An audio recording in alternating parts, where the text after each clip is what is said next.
నేను రాజకీయం కంటే ఎక్కువ ఉద్యమం చేస్తున్నట్టు అనిపిస్తుంది. అండ్ ఇట్స్ ట్రూ కూడా. ఉద్యమం చేస్తున్నాం అంటే ఓడిపోయినామా గెలిచినామా అనేటిది పక్కన పెడితే ఇంకా ఎంతోమంది మన వర్గాల నుంచి అణగారిన వర్గాల నుంచి నాయకులుగా ఎదగాలి అని చెప్పి ఒక ఉద్యమం చేస్తున్నాం అన్నమాట. రాజకీయం అనేటిది అందరికీ ఉన్నది. అందరూ బీసీ ఎస్సీ ఎస్టీ మైనారిటీ మహిళలు అందరూ కూడా అలాంటి రాజకీయాల్లోకి ప్రవేశం అయినప్పుడు మాత్రమే వాళ్ళందరికీ ఈ పేదరిక నిర్మూలన కానివ్వండి, ఆత్మగౌరవంతో బతకగలగడం కానివ్వండి జరుగుతుంది. ఇందాక ఉద్యమం అన్నారు కదా, రాజకీయానికి ఉద్యమంకి ఏంది వ్యత్యాసం అని అంటే? రాజకీయంలో కేవలం గెలుపు కోసం మాత్రమే చూస్తాం. ఇప్పుడు ఎంతో మందిని వాళ్ళని ఒక పార్టీలో గెలవలేదు అని అంటే ఇంకో పార్టీకి వెళ్ళడం. బీఆర్ఎస్ పార్టీని పోయినసారి చూసుకుంటే 2014లో కానీ 2018 ఎలక్షన్స్లో కానివ్వండి, గెలిచిన తర్వాత కూడా వాళ్ళ అధికార పార్టీ బలంగా ఉండడానికి వాళ్ళు ఇతర పార్టీ నుంచి కాంగ్రెస్ నుంచి కానివ్వండి, టీడీపీ నుంచి కానివ్వండి ఎమ్మెల్యేలని తీసుకున్నారు. వాళ్ళని సపరేట్ జంప్ జలాని అనే పేరుతోటి కూడా రిఫర్ చేస్తున్నారు. ఇప్పుడు కూడా అదే విధంగా కాంగ్రెస్ పార్టీ కూడా ఎంతోమంది బీఆర్ఎస్ పార్టీ అంటే గెలుస్తుంది లేకపోతే గెలిచిన వేవ్ తోటి ఎంతోమంది నేడు కాంగ్రెస్కి పోవడానికి కూడా సిద్ధంగా ఉన్నారు. కొంతమంది వెళ్ళారు కూడా. దీనిని రాజకీయం అని అంటారు. గెలుపు ఏ విధంగా సరే, మీరు చెప్తున్న లెక్కలోనే మాట్లాడితే బీఎస్పీ ఇంకా ఎన్ని సంవత్సరాలు ఉద్యమం చేస్తుంది, మరి రాజకీయం ఎప్పుడు చేస్తుంది? బహుజన్ సమాజ్ పార్టీ ఆల్రెడీ ఒక రాష్ట్ర ప్రభుత్వాన్ని ఏర్పాటు చేయడం జరిగింది. ఉత్తరప్రదేశ్ రాష్ట్రంలో 4 సార్లు ముఖ్యమంత్రిగా కూడా చేసింది బహంజీ కుమారి మాయావతి గారు. తెలంగాణకి వచ్చేసరికి ఇక్కడ ఒక బలమైన నాయకుడు మనకి కేవలం 2 సంవత్సరాల ముందే వచ్చారు. మాట్లాడుకుంటే ఒక బలమైన నాయకత్వం అనేది డాక్టర్ ఆర్ఎస్ ప్రవీణ్ కుమార్ గారు ఎప్పుడైతే బహుజన్ సమాజ్ పార్టీలోకి రావడం జరిగిందో అప్పుడే ఈ నీలి ఉద్యమం అనేది రేగడం జరిగింది. కాబట్టి ఈ బహుజన్ సమాజ్ పార్టీ 1984లో ఎస్టాబ్లిష్ అయినా కూడా ఇక్కడ తెలంగాణలో ఎస్టాబ్లిష్ అయింది మాత్రం 2 సంవత్సరాలనే చెప్పగలుగుతాం. కాబట్టి ఈ 2 సంవత్సరాల నుంచి ఈ వచ్చే 5 సంవత్సరాల్లోనే ఫామ్ కావాలి అని చెప్పేసి మేము కోరుకుంటున్నాం. ఎందుకంటే మళ్ళీ ఇది కూడా ఒక తెలంగాణ రావడానికి ఉద్యమం అనేది 1969 నుంచి మొదలైంది. కానీ ఎప్పుడు వచ్చింది తెలంగాణ? ఎన్ని సంవత్సరాల పోరాటం చేసి మా పార్టీ బలం కావడానికి రెండేళ్ల సమయం మాకు సరిపోలేదు అని అంటున్నారు. అదే ఇప్పుడు ప్రవీణ్ సార్ తోటి కంపారిజన్ కాకుండా యంగెస్ట్ పాలిటిషియన్స్ మనం చూసుకుంటే మైనపల్లి హనుమంతరావు లాంటి వాళ్ళు, మైనపల్లి రోహిత్ లాంటి వాళ్ళు, లేదంటే యశస్విని రెడ్డి గారు అని చెప్పి వీళ్ళు ఎలక్షన్స్ ముందు ఒక 1-2 నెలల ముందు వచ్చిన వ్యక్తులే కదా. మరి వాళ్ళు గెలిచినప్పుడు మరి ఎందుకు ప్రవీణ్ కుమార్ సార్ గెలవలేకపోయిందంటే? మధ్య ప్రభావం, డబ్బు ప్రభావం. వాళ్ళు గెలిస్తే మధ్య ప్రభావం ఓడిపోతేనేమో చెప్తారు. అదే విధంగా రాజకీయంలో వాళ్ళ కుటుంబ నేపథ్యం ఇవన్నీ కూడా దాంట్లో ఇన్ఫ్లుయెన్స్ అయినాయి. లోతైన పరిశీలన చేస్తే యశస్విని రెడ్డి గారు కానివ్వండి, రోహిత్ రెడ్డి గారు కానివ్వండి, ఎవరైనా కానివ్వండి, వాళ్ళిద్దరిట్లలో వాళ్ళ కుటుంబ నేపథ్యం కూడా తీసుకోండి.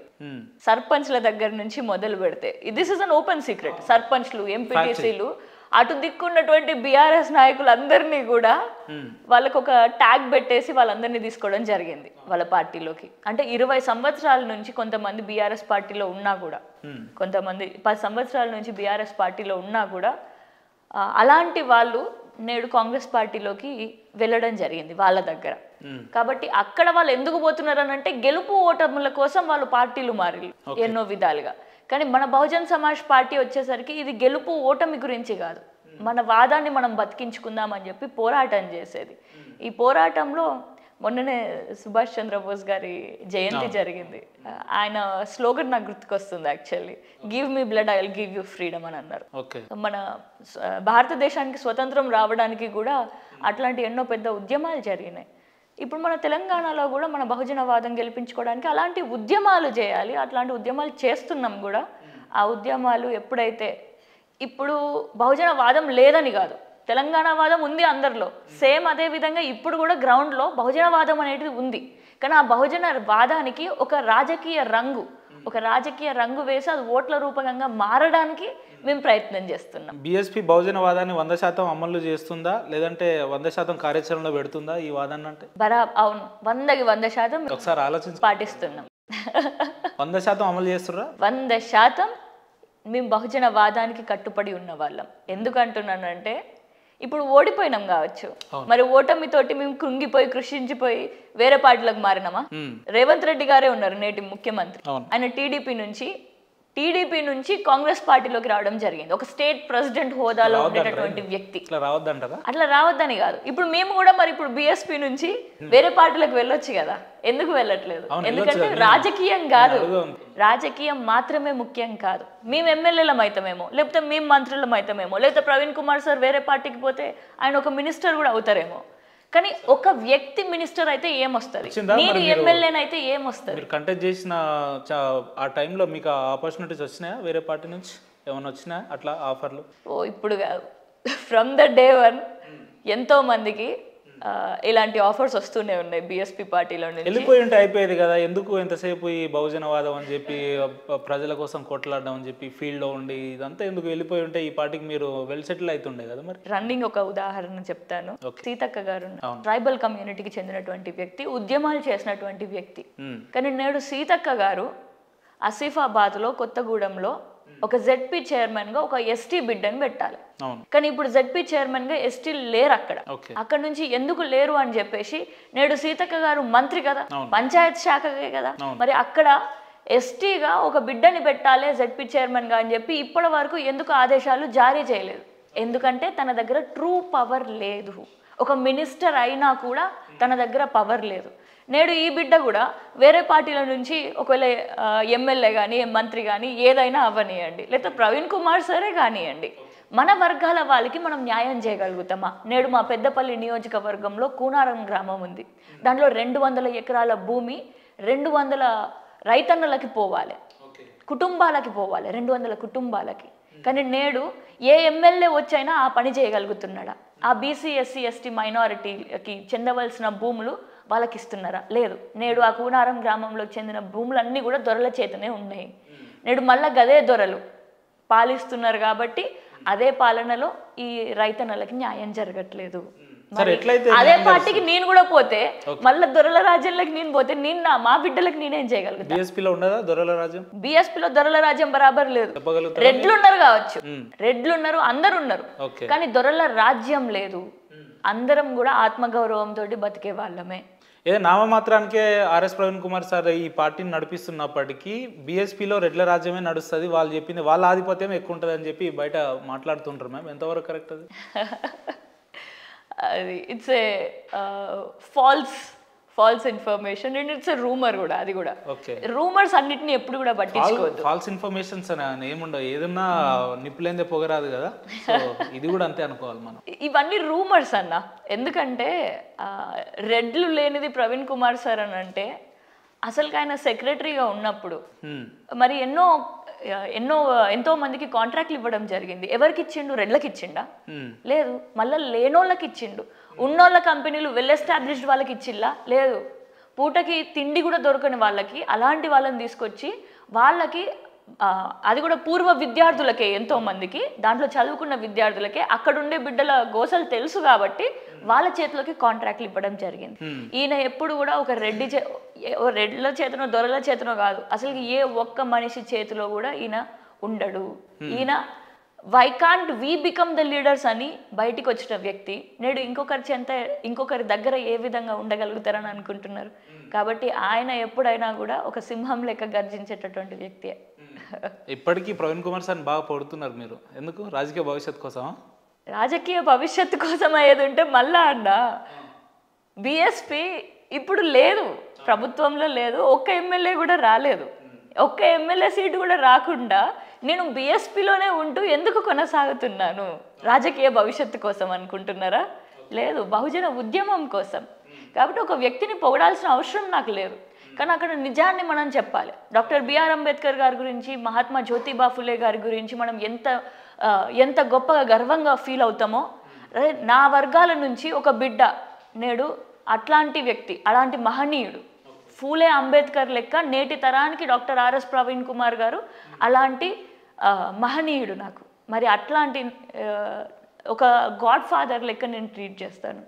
సో అట్లాంటి ఐడియాలజీస్ ఉన్న వ్యక్తిని ఫాలో అవుతే అది ఎన్ని సంవత్సరాలన్నా కానివ్వండి, 5, 10, 15 50 ఎన్ని సంవత్సరాలైనా కానివ్వండి ఒక సంతోషంతో నా లైఫ్కి ఒక అర్థం ఉన్నట్టుగా నేను సరే మీరు చెప్తున్నట్టు 100% బీఎస్పీ బహుజనవాదాన్ని ముందు తీసుకుపోవడానికి ప్రయత్నం చేస్తున్నట్టయితే ఎందుకు ఇతర బహుజన సంఘాలు, గిరిజన సంఘాలు, మైనారిటీ సంఘాలు ఇవి ఏమి కూడా మీతో ఎందుకు కలిసి రాలేకపోయినాయి ఈ ఎన్నికల్లో? ఎందుకు కలిసి రాలేవు? కొన్ని సంఘాలు వచ్చినాయి మాతోటి, ఎందుకు రాలేదని అనుకుంటున్నారు? బహుజనవాదం గురించి కొట్లాడినప్పుడు అందరూ ఏకతాటి మీద రావాల్సిన సమయం ఉంటది కదా, మరి అది ఎందుకు కాలేకపోయింది? అన్నీ ఒకటే రోజులో కావన్నా, ఎందుకంటే మన ఇల్లు కట్టుకోవడానికే కొన్ని నెలలు కొన్ని సంవత్సరాలు పడుతుంది. అట్లాంటిది మనం కొన్ని వేల సంవత్సరాల నుంచి అణచివేయబడ్డ వర్గాలం.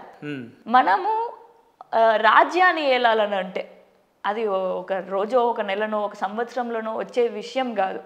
వీళ్ళందరూ కూడా ఇప్పుడు ఉన్నటువంటి సంఘాలన్నీ కూడా ఎన్నో సంఘాలు కూడా ఎస్టాబ్లిష్ అయి ఉన్నాయి, అంటే ఎన్నో సంవత్సరాల నుంచి ఉన్నాయి. కాబట్టి వాళ్ళకి మేము ఇంకా ఆ నమ్మకాన్ని కలిగించలేకపోయామేమో. ఇప్పుడు ప్రవీణ్ కుమార్ సార్ని నేను అంటే నాకు తెలిసిన దగ్గర నుంచి నేను కూడా ఆయనని ప్రశ్నించుకుంటూ వచ్చిన వ్యక్తినే. ఆ ప్రశ్నలన్నిటికీ సమాధానం దొరికింది కాబట్టి నీతి గల వ్యక్తి, నిజాయితీ గల వ్యక్తి అని చెప్పేసి నమ్ముతాను. మరి అట్లాంటిది ఇప్పుడు నేను ఈ బిడ్డ ఎవరో తెలుసా జనాలకి, సంఘాలకి తెలీదు. మరి నా గురించి ఏ విధంగా తెలుస్తుంది?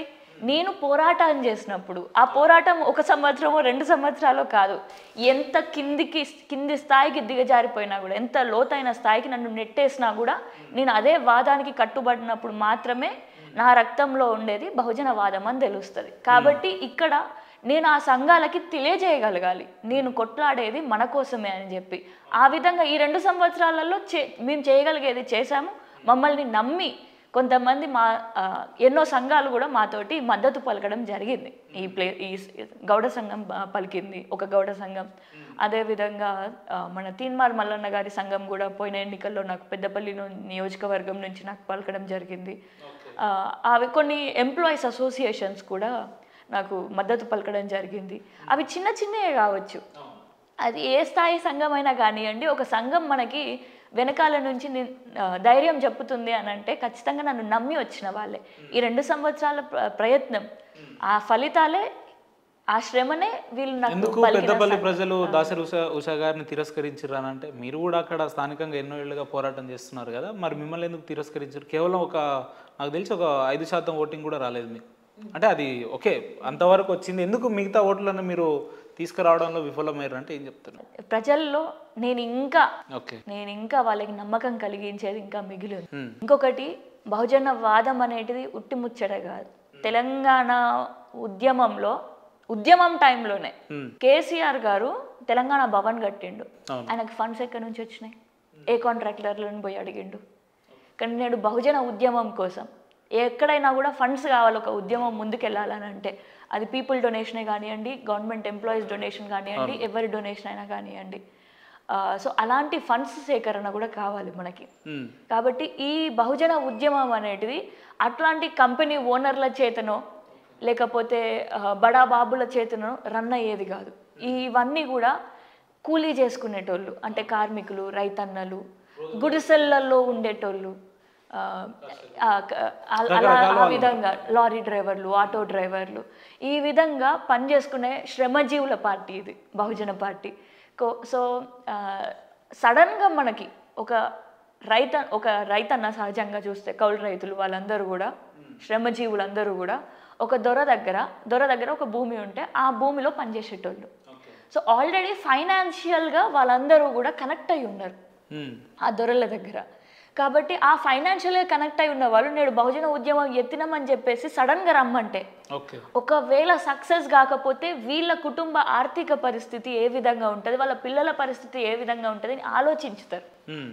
కాబట్టి వీళ్ళందరికీ కూడా అంత నమ్మకం, అరే మీరు దొరని ఎదిరించినా కూడా మీరు పని చేయందే ఈ దొరకి కూడా ఆ దొరకి కూడా ఆ సంపద చేకూర్చలేరు అని చెప్పేసి అర్థమయ్యే విధంగా అంత భరోసా ఇవ్వగలగాలి. అప్పుడే వాళ్ళు మనతోటి నడవగలుగుతారు. అంటే రాజకీయం చేయడానికి ఆర్థిక వనరులు చాలా అవసరం అంటారా? ఆర్థిక వనరులు అవసరం, కానీ అది ఏ విధంగా వస్తాయి అనేటివి కూడా ఇంపార్టెంట్. ఒకరి దగ్గరికి పోయి బడాబాబుల దగ్గరికి పోయి అడిగితే అట్లాంటి వచ్చే ఆర్థిక వనరులన్నీ కూడా అవన్నీ వృధా అవుతాయి. ఎందుకంటే కొన్ని కోట్ల రూపాయలు మనకి ఇస్తున్నారు అని అంటే ఎందుకు ఇస్తున్నారు వాళ్ళు? ఓకే. మళ్ళా తిరిగి వాళ్ళకి మన ప్రభుత్వం వాళ్ళ బెనిఫిట్ లేనిది ఇవ్వరు. సో అట్లా కాకుండా అదే ఒక కూలీ రైతు మనకి 300 రూపాయలు ఇస్తున్నాడు అని అంటే, ఒక రోజు కూలి మనకి ఇస్తున్నారంటే దాని వెనకాల ఎంత అర్థం ఉంటుంది, నా వాదాన్ని బతికించుకోవడానికి ఇస్తున్నా అన్నట్టు ఉంటుంది. కాబట్టి మేము ఫైనాన్షియల్గా కూడా ఈ వనరులన్నీ కూడా ఆ విధంగా సేకరిస్తున్నామే కానీ మళ్ళా ధర చేత పోయి లేకపోతే బడాబాబుల దగ్గరికి పోయి ఈ విధంగా చేయట్లేదు. ఈ ఉద్యమం కూడా బోత్ ఫైనాన్షియల్ గా బోత్ క్యాడర్ వైజ్ గా కూడా ఆ విధంగానే నడుస్తుంది. రైట్. మీరు ఎన్నికల సభలల్లో ఆర్ఎస్ ప్రవీణ్ కుమార్ సార్ కూడా అనేక సభలల్లో మేము ఈసారి బహుజన రాజ్యాధికారం ఏర్పాటు చేయబోతున్నాం అని అన్నారు. కానీ తీరా వచ్చి చూస్తే కనీసం ఒక సీట్ కూడా గెలవకుండా, టు బి ఫ్రాంక్ చెప్పాలంటే ప్రవీణ్ కుమార్ సార్ కూడా గెలవకుండా అయింది అని అంటే ఈ ఎన్నికలను ఎట్లా చూస్తారు మీరు? ఆ నమ్మకం అనేది ఎంతో మందికి అయితే ఇవ్వగలిగినాం. మన బహుజన రాజ్యం అనేది దూరంలో లేదు అని చెప్పేసి మన తెలంగాణ రాష్ట్రంలో ఈసారి జరిగిన ఎన్నికల్లో క్లియర్గా కనిపించింది.